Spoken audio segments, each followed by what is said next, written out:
This orientation module from the Jackson Area League of Women Voters is to discuss the events leading up to the ratification of the 19th Amendment and the formation of the National League of Women Voters. We believe in the power of women to create a more perfect democracy. Since before 1920, this has always been our vision. The League of Women Voters was founded by leaders of the women's suffrage movement, and for 100 years we have been a nonpartisan, activist, grassroots organization that believes voters should play a critical role in democracy.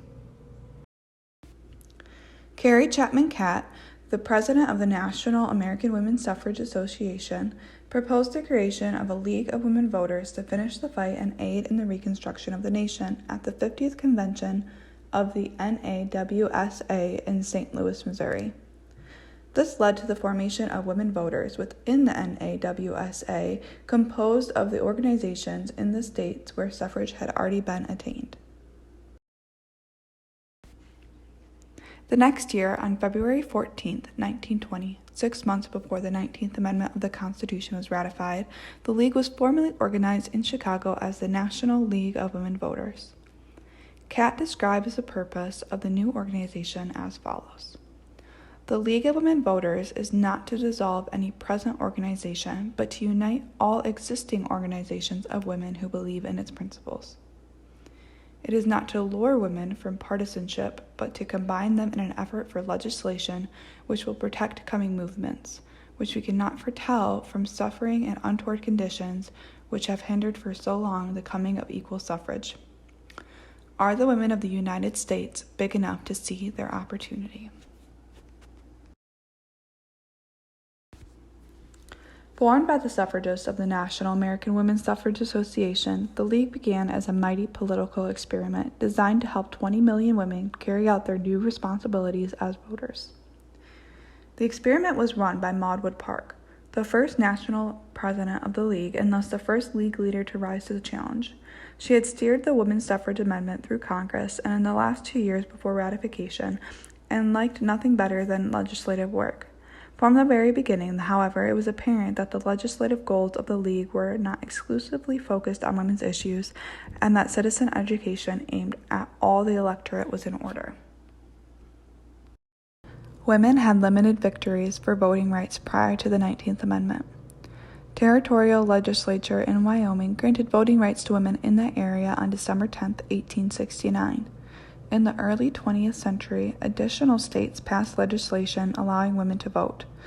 Millions of white women already possessed voting rights when the 19th Amendment was ratified, and millions more gained that right on August 18, 1920. After it passed in the House and Senate, the final hurdle for the 19th Amendment was ratification by the states.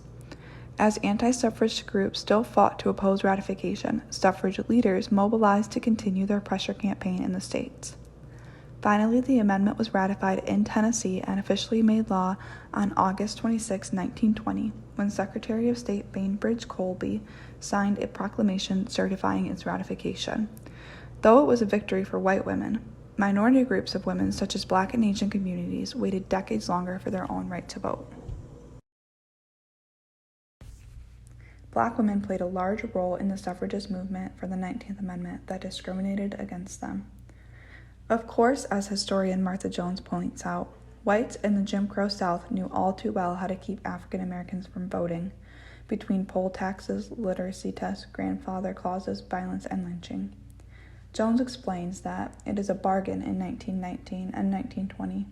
Support for women's suffrage in exchange for giving individual states a license to continue to keep Black Americans from the polls. They've long kept Black men from the polls, and now they're going to keep Black women from the polls as well.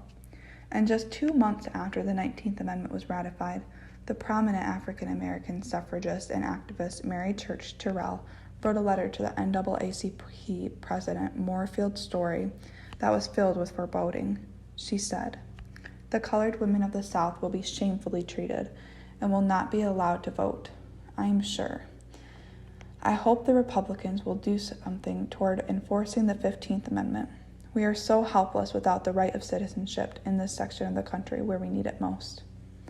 Black women were left fighting for another 45 years to gain their own right to vote through the Voting Rights Act of 1965. Among those advocating for both women's suffrage and immigrant rights was a young woman named Mabel Ping-Hua Lee. She was about 5 when her family managed to immigrate to the U.S. from Canton, China in 1900 through a narrow exemption in the Chinese Exclusion Act. Starting as a teenager, Lee became a powerful voice in the suffrage movement, says Kathleen Cahill, associate professor of history at Pennsylvania State University. So much so that they asked the 16-year-old Lee to march on horseback at the front of the major suffrage parade in New York City in 1912. Asian Americans waited another 23 years for the right to vote, which was granted along with naturalization for immigrants in 1943. Since its inception, the League has helped millions of women and men become informed participants in government. In fact, the first League convention voted 69 separate items as statements of principle and recommendations for legislation. Among them were protection for women and children, right of working women, food supply and demand, social hygiene, the legal status of women, and American citizenship. The League's first major national legislative success was a passage of the Shepard-Towner Act, providing federal aid for maternal and child care programs. In the 1930s, League members worked successfully for enactment of the Social Security and Food and Drugs Act.